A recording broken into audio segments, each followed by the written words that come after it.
I want to introduce to you Tamar Shapiro. Tamar is the CEO of the Center of Community Change, Community Progress.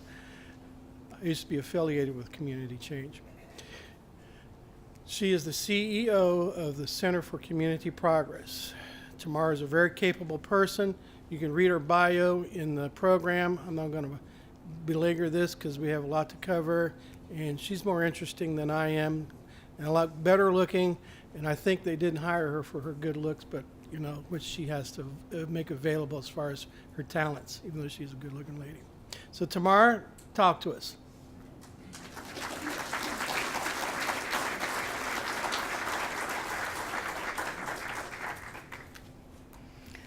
Well, hello. I actually want to start with an apology, which is not usually the best way to start. But you heard earlier that all the speakers had agreed to stay for a panel after this. I may be the one squeaky wheel on that, and I'm blaming it on my kids. I love my kids, but I've got 2 kids, and I try to minimize my work trips because of those kids. And what that also means is when I do travel, I try to squeeze in as many meetings as I possibly can so then I can stay home for a while afterwards. And so I actually have a meeting right after this at 3 p.m. in Indianapolis. And so I will stay as long as I possibly can, but unfortunately it's not going to be very long. So I apologize for that ahead of time. So welcome.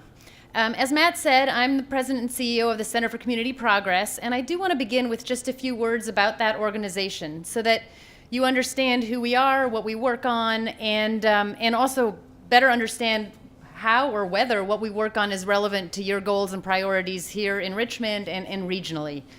So Community Progress was founded in 2010, really at the height of the foreclosure crisis, to work with communities around the country on issues of blighted, vacant, and abandoned properties, of which, as you can imagine, at that point, there were a lot.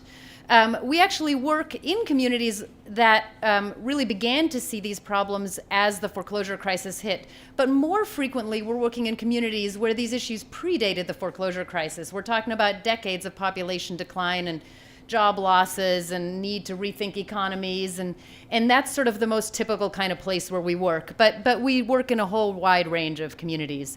And we do this work in a number of different ways. I'd say our most active program is our technical assistance program. We work, since the organization was founded, we've probably worked in about 200 communities around the country, providing them with assistance, advice on policy reforms, but also implementation assistance. We've got a scholarship program where we provide highly subsidized TA to those communities that have really innovative projects. That's by application. And then we do fee-for-service technical assistance as well. We also have a leadership and education program, and through that we provide all sorts of different trainings. We do roundtables on specific topics. We organize peer exchanges between cities that we think are working on similar challenges and could benefit from learning from each other, since we certainly do not always have all the expertise, and more of that expertise is actually at the local level. Our flagship program for leadership and education is our national conference. It's the Reclaiming Vacant Properties Conference, which takes place every 18 months. And it's really the only national gathering for practitioners, policymakers, scholars, community leaders, really anyone who is focused in on these challenges, property-related challenges in communities. And our last conference was in Detroit, May of 2015, and we had it was our biggest ever. It was really exciting. We had over 1,100 people from 37 states, which to me was just a real testament to how this is growing into a movement. There's so many dedicated people at the local level, but also at state and federal level, in nonprofits, in the private sector, who are really focusing on finding solutions to these very challenged properties, and we're thrilled to work with them. Our next conference, we hope to have a similar number of people, is going to be in Baltimore end of September of this year. So if any of you are interested, I can obviously provide you with more information on that as well.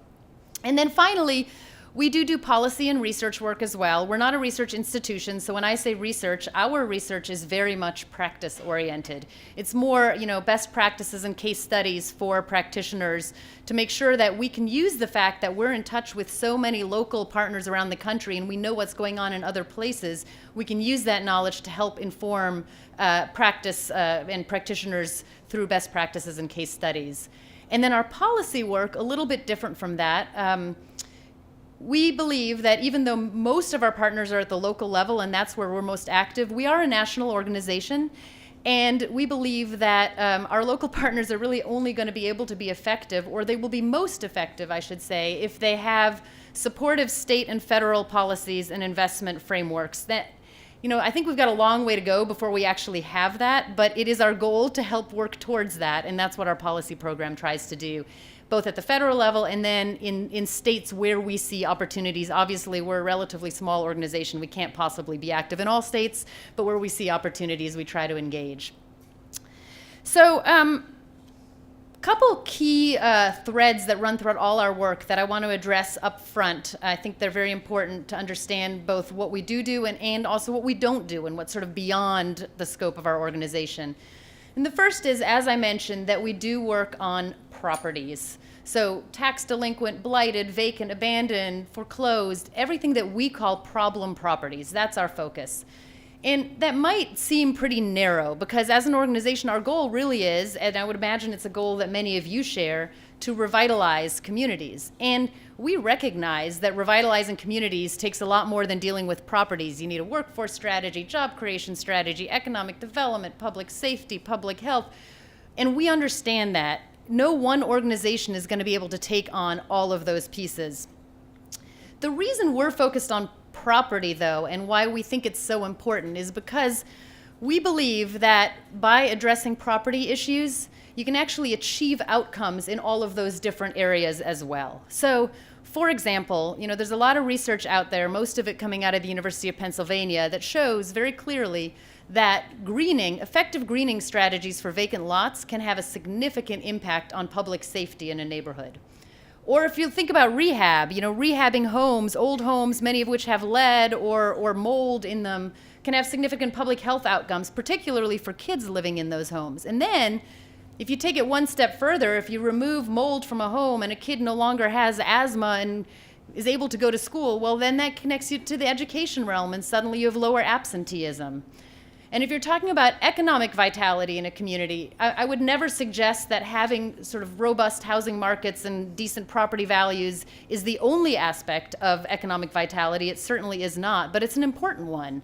And dealing with problem properties helps you get there. Also, in terms of asset building for families in your community, a home is often the most important asset that a family has. If you can ensure that that asset doesn't lose value, is stable, maybe even gain some value, keep people in that home, even through tough times, well, that's tremendously important for building the assets of families in your communities. So that's just sort of an overview of why we believe that even though this idea of addressing problem properties may on the surface seem quite narrow, we think it's a fundamental part of any community revitalization strategy. The second aspect of our work that I want to highlight is that we focus on systems. And so what I mean by that is this. If you're walking down a street and you see a boarded up building or just a dilapidated building or a vacant lot, and it might have weeds on it and trash on it, well, that's really, really visible. And a lot of times the first reaction is, I want to solve that problem on that lot. And that's really important because you need short-term visible wins on particular parcels. But we're a national organization, and when we look across the country, we see a scale of vacancy and abandonment and blight and other problems with properties that are not going to be solved on a parcel-by-parcel basis. These are systemic challenges, and they require systemic solutions to actually address them. So while we are thrilled to partner with many organizations that do great projects on an individual parcel, that is not our approach. We're looking at the policies and the systems that cause, in many cases, the vacancy and abandonment, or at the very least are hindering local governments from returning those properties to productive use. So what I want to do today is very briefly highlight those systems and policies that we work on. And I know that in any crowd like this, some of what I say is going to be incredibly obvious and basic to some of you and not to others. So I apologize ahead of time for those of you for whom this is all old news. I'm not going to go into great detail on any of the systems because honestly, I don't know which are most relevant to you all. I did a little bit of research on Indiana ahead of time, but part of the challenge with these systems is that they're incredibly complex, and I can't possibly understand all the legal structures that exist here in Indiana without, dedicating weeks and maybe months to the task. So I will throw out some ideas, and then I'd love to, if we have time at the end for a discussion, to hear which of them may be most relevant to you all. Once I've gone through the sort of highlights and some of the systems and policies that we work on, then I'm going to pull back a little bit and just share some of the lessons learned that we have learned from our work around the country, particularly as they pertain to smaller cities like Richmond and many others in this region, because we do work in both large and medium-sized and small cities.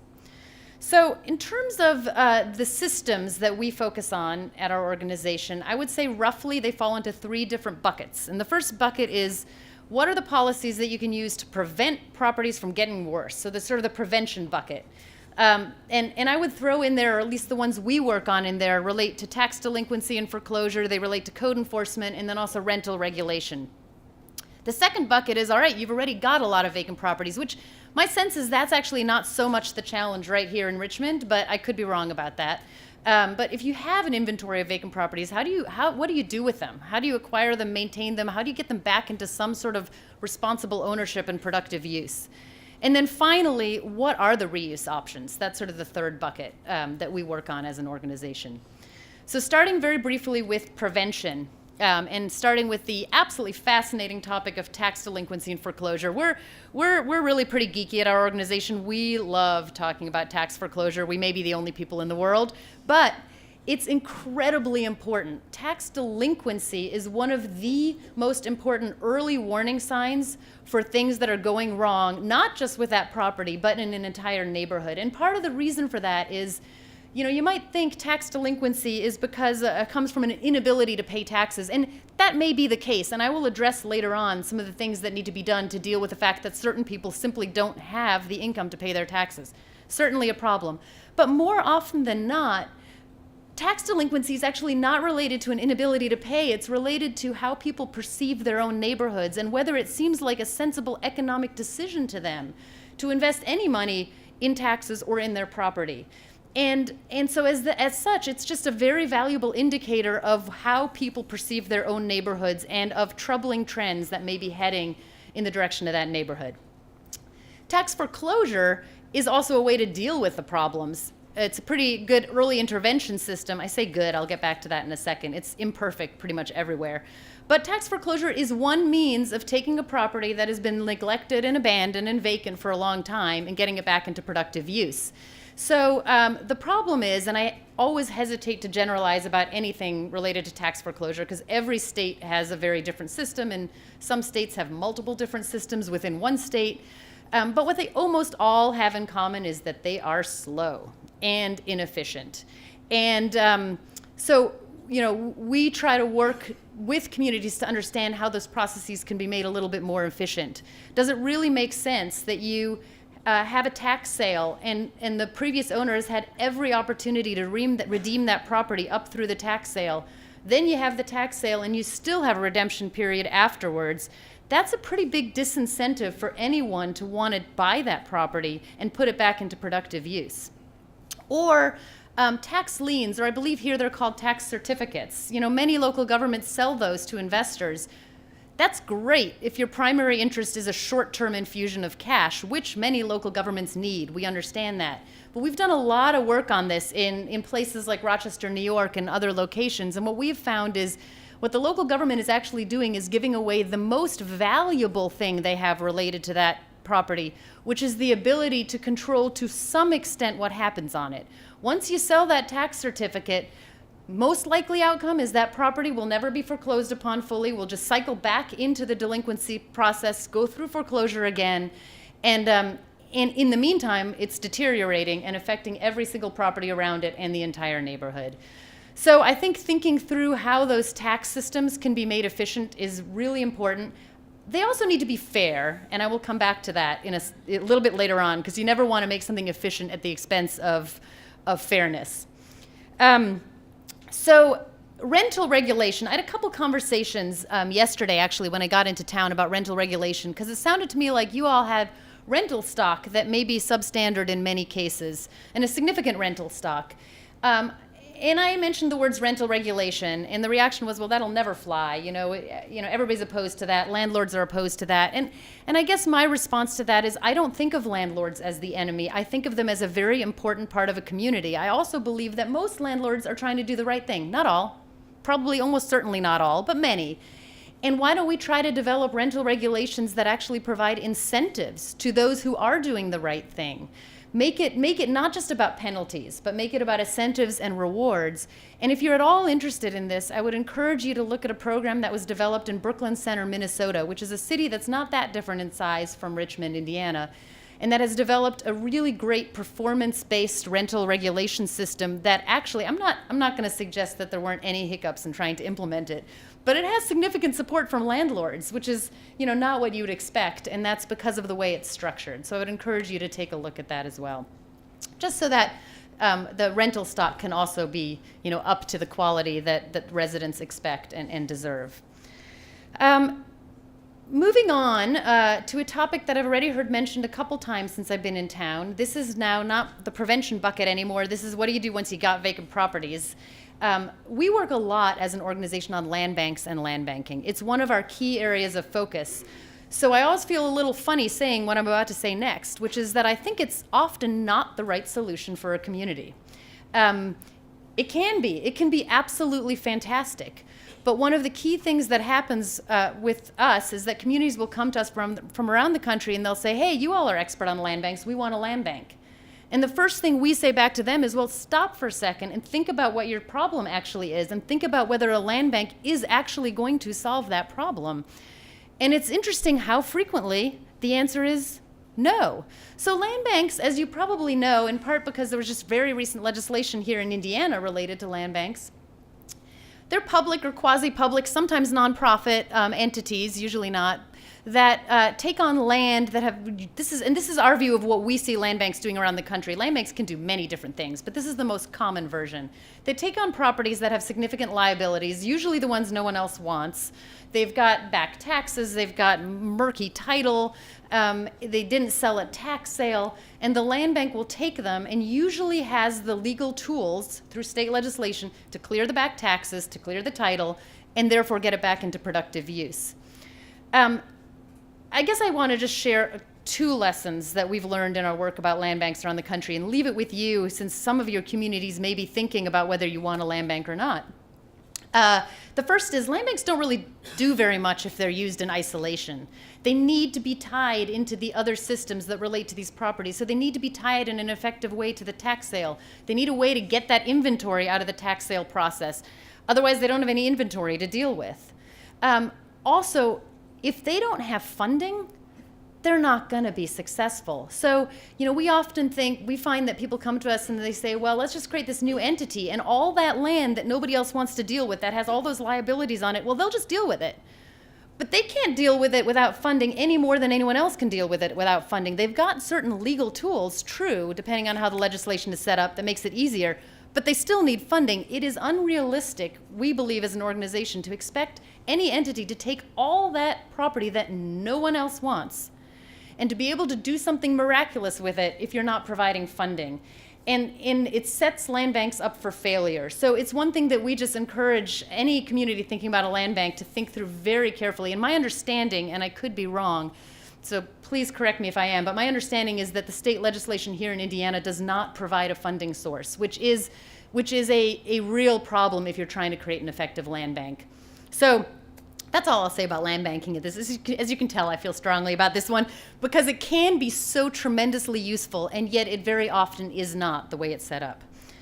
I'm not going to say a whole lot about reuse, other than just to point out that our organization, we focus mainly on advising cities on reuse where market rate redevelopment is not likely to happen. Where market rate redevelopment is happening, in some senses, there's no need for us. But where there's no demand, or where there's a need for something other than market rate redevelopment, whether it's affordable housing or some other sort of green reuse, recreational, or even revenue generating, a urban ag or a tree farm, that's where we work with cities to try to help them understand both some of the ownership structures and financing structures, and also where it may make most sense to consider those types of reuses. So that's the whirlwind tour through the different systems that we as an organization focus on, and I'm happy to pick up on any of that later in Q&A. But before doing that, I do want to share with you some of the lessons, broader lessons we've learned from our work around the country. As I said at the beginning of this, we work in cities of all different sizes. A lot of times people think, well, you're a national organization, you must work mainly in big cities. And we do. We work in Chicago, and we work in Detroit, which is no longer as big as it used to be, but still relatively big. But we also work in places like Butte, Montana, which you wouldn't think, first of all, would have a problem with blighted properties. And you wouldn't expect a city of that size to necessarily look to us for assistance, but we do.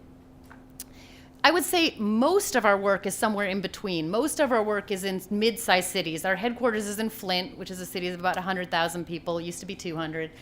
Our sweet spot is sort of the 100,000 to 250,000, not because we care more, but just because most cities fall into that bucket, and so that's where most of our work takes place. But we also do work in cities that are significantly smaller than that, and these problems with blight and vacancy, they're not city problems. If you look across the country, they exist in cities, they exist in towns, they exist in rural communities. Increasingly, we've been working with the U.S. Department of Agriculture because they're interested in trying to tackle these issues in rural communities. So these really are common problems across the spectrum. What I find interesting is that the challenges that the communities face, regardless of size, are often relatively similar. Particularly if you're talking about the sort of systems we talk about. They have the same systems in place for the most part. Challenges are similar. And even sometimes the C's of the solutions are similar. I mean, they have to be adapted for different contexts, but they're not that different. But what is different is that smaller cities are generally trying to take on these challenges with fewer resources and less capacity. And that's not me trying to be negative about smaller cities. It's just a fact that if you are smaller, you generally speaking will have less capacity. You'll also have less ability to attract national attention. Detroit has received so much funding and other capacity assistance from the federal government over the past 2 years. Well, most smaller cities are not going to be able to attract that. And so it's a real challenge to figure out how you can apply some of those same solutions, but do it with less capacity and with fewer resources. So when I go through this list of lessons learned, they actually all apply to large cities and small cities, but I'm going to try to highlight where there might be special aspects that are particularly relevant to smaller cities like Richmond and others within this region. So the first big lesson that we've learned in our work, and this is going to be slightly repetitive, I've said a little bit of this before, is that you got to start with diagnosing your problem. As I said, so often people will come to us and say, we want a land bank. Turns out they don't need a land bank. Maybe they need a more effective code enforcement program. Maybe they just need better data to understand what's happening in their community, or at least they need that before they can even begin thinking about a land bank. And so diagnosing the problem and understanding what it is hugely important, and I would say really far too rarely done. It's easy to think that you're going to find that one new tool that's going to solve all your problems, but it won't. Related to diagnosing your problem is understanding what you already can do. So it is frequently the case that local governments will have regulations on the books that are perfectly fine. They're just maybe not being implemented all that well. That's often the case we find with code enforcement. Almost every community has some sort of code enforcement program. A lot of times they've got great powers, but they're not using them effectively. So the first lesson is diagnose the problem, look at what you have before you start creating something brand new. And that, again, I would highlight is especially important for small cities where developing something new is going to cost you more in resources and capacity than simply using what you have more effectively. One other sort of side point to that is sometimes you can also use what you have to achieve multiple outcomes. I'm a little hesitant to mention this because this is a project we're just starting to work on, so it might end up being completely unsuccessful, in which case I'll take this back, but I think it's an interesting idea, so I wanted to mention it to you all. We're doing some work in High Point, North Carolina, another relatively small city, and they are looking to use their code enforcement system to improve their code enforcement system. But beyond just doing code enforcement, what they realize is that their code inspectors are the ones who are out in the neighborhoods interacting with families in residences in particularly distressed neighborhoods all the time. So they're trying to figure out, can they develop wraparound services so they're actually having those code inspectors also be providing human services, or at least the link and the connection to human services and social services through the code enforcement program. I don't know where it'll go, but it is an interesting, potentially interesting, if it's successful, model of using one system to achieve multiple outcomes. Important if you don't have a lot of resources.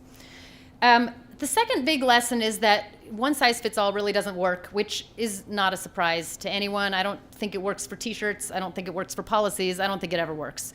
I think, the obvious way in which that is true is that, a Detroit needs something different from a Richmond, Indiana. But that's actually not even what I'm talking about, though that is true.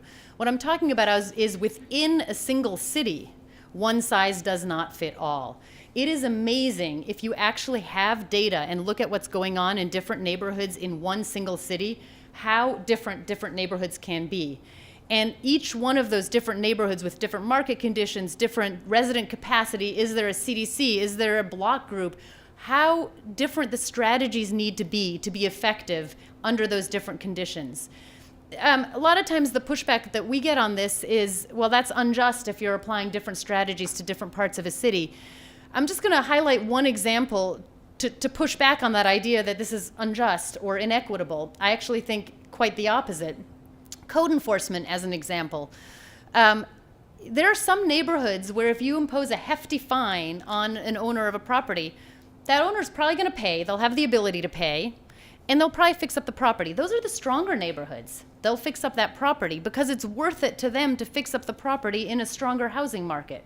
You take that same hefty fine and you impose it in a distressed neighborhood with low-income families, a couple things are going to happen.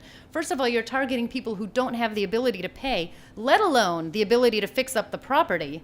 And what's likely to happen is instead of having an equitable outcome, you'll have the inequitable outcome that you're actually penalizing low-income homeowners who are going to have to walk away from their homes, and you'll be increasing vacancy.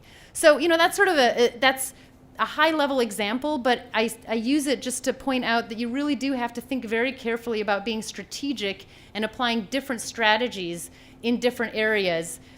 The word strategic can mean many things, and I think a lot of times people throw it around, and a lot of times it doesn't mean anything at all. But when we as an organization use it, well, that's what we mean. We mean you're applying something in a particular context, understanding to the best of your ability what the consequences are going to be in that context, and trying to make it as effective as possible in that context. So effectiveness brings me to my next point, which I mentioned earlier on, which is being effective is really important. We all want effective tax foreclosure programs. We want effective code enforcement programs. We want everything to be effective, but it can't be at the expense of fairness. And there are ways to manage this. There are hardship programs that cities have developed. So if you have low-income homeowners who can't fix up their they have code violations, but they're not fixing it up because they don't want to. They're not fixing it up because they can't. Well, there are hardship funds that can be used in many communities to help with facade improvements.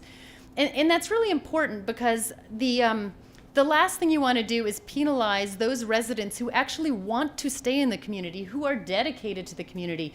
You want to rebuild those communities with those residents, not at their expense. So tax foreclosure is another example. You always read these newspaper stories about elderly, often low-income homeowners who are slightly behind on their taxes because they can't pay, and then that tax lien is sold to an investor who starts to impose penalties and fees and interest, and all of a sudden, that homeowner's not slightly behind, that homeowner is hugely behind and loses their home. Well, those aren't the people that we're trying to penalize. Those are the people who can help rebuild the neighborhoods. And virtually all cities have circuit breakers for taxes, poverty exemptions, for example. But what we find in our work is that people really frequently aren't aware of those. And so they're underutilized, or they're used by the wrong people who really don't need the poverty exemptions. So trying to think through those hardship programs and the circuit breakers is critically important because, yes, we want everything to be effective, but having it be equitable is just as important. So the fourth big lesson that I want to share with you is how important it is to build on strengths and assets that you have. And I mean this in two slightly different ways. So building on your strengths, part of that means is identifying what's unique about your community and building on it. A great example of this, Lancaster, Pennsylvania, another smallish town, mid-Atlantic, at some point realized that its geographic location in the heart of Amish country, which was already a little bit of a tourist destination in Pennsylvania, gave it an opportunity to rebrand itself and rebuild itself as a tourism, arts, and culture destination. And it has been fantastically successful at doing that compared to many of its peers, surrounding peers in the mid-Atlantic, smaller cities that really aren't doing very well at all. It took advantage of its geographic location and that unique niche. Now, I don't know what that is for Richmond, although I have heard a lot since arriving here just yesterday about your arts and culture heritage and the art museum that you have, and a symphony, which is pretty darn amazing for a city of this size, and a theater, and sort of a history of artists having sort of taking up residence here. That's a strength that definitely can be built upon. So the second way in which build on your strengths is really more related to anchor institutions. And this is one area, again, based on my incredibly brief conversation since coming into town, so I could be wrong about this. It seems to me like maybe there's a little bit more work that could be done in Richmond, which is really engaging anchor institutions in this work of community revitalization. You've got Earlham College, you've got IU East, you've got at least one hospital, maybe multiple. Those are institutions that can't leave, and it's in their interest to be invested in the community. Kettering University in Flint, which is the city where we do a lot of work, again, because we're headquartered there, Kettering University decided, 5, 6, 7 years ago that they were really going to invest in the community because they were having trouble attracting students. They now are deeply involved in their neighborhood. They do demolition where it's necessary. They do rehab. Interestingly, when the city decided to apply for a Byrne Criminal Justice Initiative grant to deal with public safety issues, the lead applicant for this consortium was not the city. It was Kettering University. The city was involved, but Kettering took the lead. So engaging anchor institutions is really important. For smaller cities, you don't have as many of those big anchors as larger cities do. So I think it's often useful to think creatively about what an anchor is. And I just want to mention an example from Youngstown, Ohio, which is a city, we were just talking about this earlier today, a city that I think there's a lot of interesting work going on there. In particular, the Youngstown Neighborhood Development Corporation is an absolutely fantastic CDC that's been doing work in the city. And what they realized was, sure, they had the downtown area right near Youngstown State University, but they were also trying to do work in some really distressed neighborhoods that didn't have any anchor institutions like that.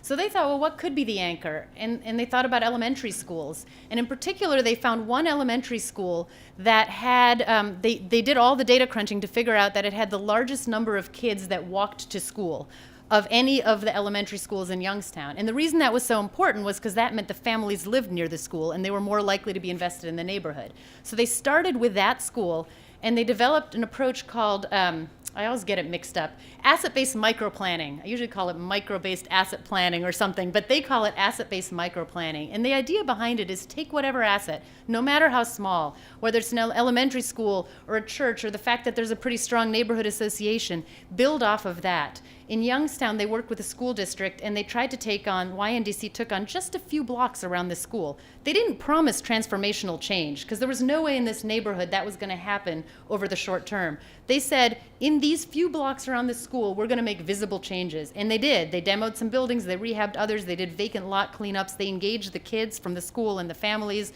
who lived nearby. And then when they were able to show a certain amount of success, they got the city involved, and the city started to align its efforts around this neighborhood, their code enforcement efforts. The city started investing in a commercial corridor nearby. So little by little, this effort is growing into something that actually could have a much broader impact in the neighborhood. So where you don't have a big asset, start small, make some incremental changes, and build off of it. That Youngstown example is still, by the way, pretty much ongoing. So yet another example that I can't claim full success on, but I actually think it will be, and I think it's a fabulous model that I hope other places adopt as well. So my last point is you got to find capacity wherever you can, especially in a smaller city where that capacity is often lacking. And certainly within local government, it's sometimes hard. There's just not the funding to build capacity within local government. And so one form of capacity that's often overlooked, I don't know if that's true here, and I'd love to hear from you all whether it is, but is residents. residents are tremendous capacity for a community if they can be engaged effectively. So in Flint, Michigan, sorry to keep going back to Flint, but we do a lot of work there. In Flint, Michigan, the Genesee County Land Bank Authority, which is the local land bank, realized at some point that they have a vast inventory of vacant land. They don't have the capacity to maintain that. Flint, they'd have to be mowing nonstop every single day, every night to actually be able to use the number of people they have and maintain all that vacant land. So instead, they developed a program, the Clean and Green program, where they provide small grants to neighborhood associations and even block groups. Doesn't have to be anything too terribly formal. And then in return for those grants, the neighborhood associations are the ones who are maintaining the vacant land in the neighborhood, which is great in a number of ways. It's great because the land bank couldn't do it otherwise, but it's also great as a community engagement mechanism and ensuring that residents are really involved in helping to determine what the future of their neighborhood is going to be. Finally, I would just say, to the extent that you can build capacity as opposed to finding it, I think it's really important to invest in CDCs and CDC capacity. I mentioned Youngstown Neighborhood Development Corporation earlier. That was created in Youngstown really at the impetus of a local family foundation that just said that we've got a weak CDC sector, we've got to step up, we've got to make something happen. They created this Youngstown Neighborhood Development Corporation. They also got the city to fund part of it, and it's now one of the most active and most effective organizations in the entire city. It's worth making that upfront investment to have nonprofit and CDC capacity that the city can work with, because no city can do it alone. So with that, I'm going to close up and still have a little bit of time for questions.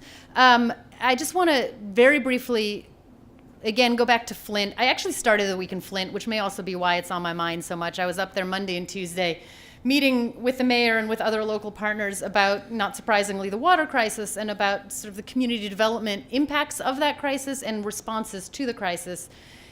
And, what strikes me in those conversations is that fundamentally, what cities really need is a dramatic rethinking of how the federal and state governments are investing in cities.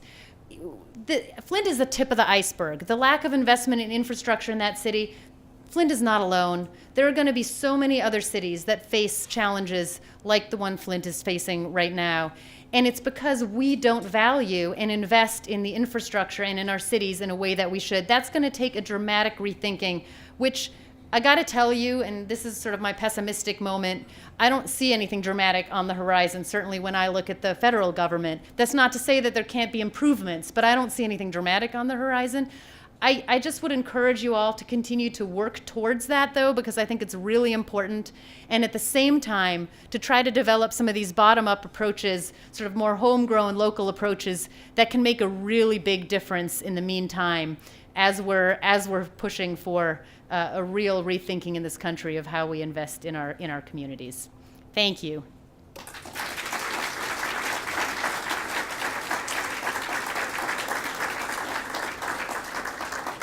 So I'm happy to take questions, or if it makes more sense to shift to the panel. I have about 15 minutes before I literally have to run out of here to get to Indy.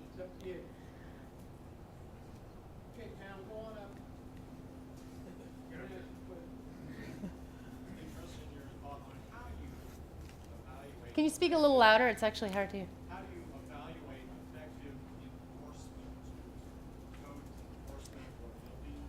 code enforcement or guilty? Yeah, actually, I was going to say something very briefly about code enforcement. It kind of got lost in my remarks. I skipped straight from tax delinquency to rental regulation. So code enforcement, I don't know what your system is here. Just really briefly, the most effective code enforcement systems that we've seen around the country, we've got sort of this nifty little three-part description. We call them fix it up, pay it up, give it up programs. And the basic idea behind that, and we do that because that's, it's easy to say, but the basic idea is any code enforcement program, the main goal is to get people to comply voluntarily. You want to keep people in their properties, you want them to comply. So you try to get them to fix it up just by, giving them notices and maybe fines if that helps, depending on, market conditions. And hopefully they comply voluntarily. If they do not, then the city's going to have to go in and remedy some of those violations, ideally, and then you want the owner to pay it up, because it really shouldn't be the city's problem to deal with what a homeowner is failing to do. So the pay it up part is really important, because most effective code enforcement programs around the country often actually have full cost recovery. Doesn't cost the city anything, doesn't cost other taxpayers anything. And then the final part is give it up. So if you really can't get an owner to fix it up or pay for it, at some point, and this is, again, I want to be really clear, this is not the goal of a code enforcement program. The goal is to get somebody to comply and stay in that home. But at some point, if an owner is really not doing that, there's got to be some mechanism to transfer that property into responsible ownership. And the way to do that we have found that is, you got to have the laws that allow you to do this, but the way that's most effective is you put a lien. I don't believe in criminally pursuing code violators, I should just say. I think it's ineffective. I think you end up penalizing the folks who don't have the money to upgrade their properties, and you never find the investor LLCs who are the ones you really would want to penalize. You never find them. So I don't believe in the criminal approach to code enforcement. I would say put a lien on the property, and then eventually, if your laws allow you to do it, attach that lien to the tax bill, and then eventually it becomes part of the tax foreclosure process, which is how the fix it up, pay it up, give it up process works. But again, the goal is not the transfer. The goal is the voluntary compliance. But the threat of the transfer can sometimes help.